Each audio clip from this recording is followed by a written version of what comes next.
अगर आप कभी भी हवाई सफर कर चुके हैं तो मुमकिन है कि आपने विंडो से बाहर झांककर पहाड़, शहर या दूसरी फ्लाइट्स को उड़ते देखा होगा। लेकिन एक ऐसी फ्लाइट भी है जो 10 घंटे तक सिर्फ समंदर के ऊपर ही उड़ती है, यानी सिर्फ समंदर के इंतहाई सुनसान और खामोश मंजर के अलावा कुछ नहीं दिखता। दुनिया में सिर्फ चंद ऐसे फ्लाइट रूट्स हैं, इनमें सबसे ज्यादा खौफनाक और अकेला रूट है साउथ पैसिफिक ओशन का। यहीं पर मौजूद है दुनिया का सबसे अकेला और रिमोट हिस्सा, जिसे पॉइंट नीमो कहते हैं। लाटेम एयरलाइंस की फ्लाइट 800 जो ऑस्ट्रेलिया से चिली तक जाती है, ये इसी बेपनाह तन्हाई के पास से गुजरती है। ये फ्लाइट पॉइंट नीमो के करीब से गुजर कर जाती है, जहां से करीबी जमीन हजारों किलोमीटर दूर है। पॉइंट नीमो इस कदर दूर है कि हवाई जहाजों को हिदायत दी जाती है कि वो इस मकाम से कम 400 मील दूर रहें, वरना किसी इमरजेंसी की सूरत में सिग्नल भेजना या रेस्क्यू पाना नामुमकिन हो सकता है।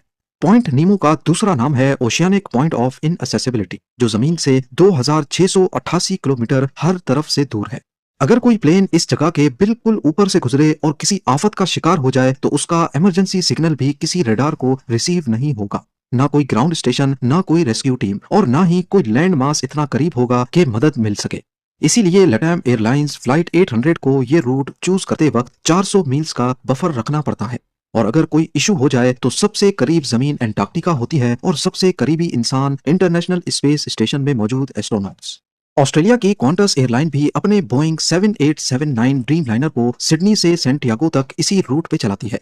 और ये रूट एंटार्क्टिका की कोस्ट लाइन के इतना करीब से गुजरता है कि अगर किसी इमरजेंसी में लैंडिंग की जरूरत हो तो मैकमुर्डो स्टेशन ही आखिरी ऑप्शन होता है।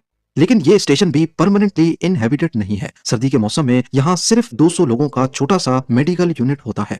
सोचिए, अगर 300 लोगों का प्लेन एंटार्क्टिका के बीच इमरजेंसी में लैंड करे तो उनका क्या होगा। ना हॉस्पिटल्स, ना इंफ्रास्ट्रक्चर और ना कोई प्रॉपर सपोर्ट।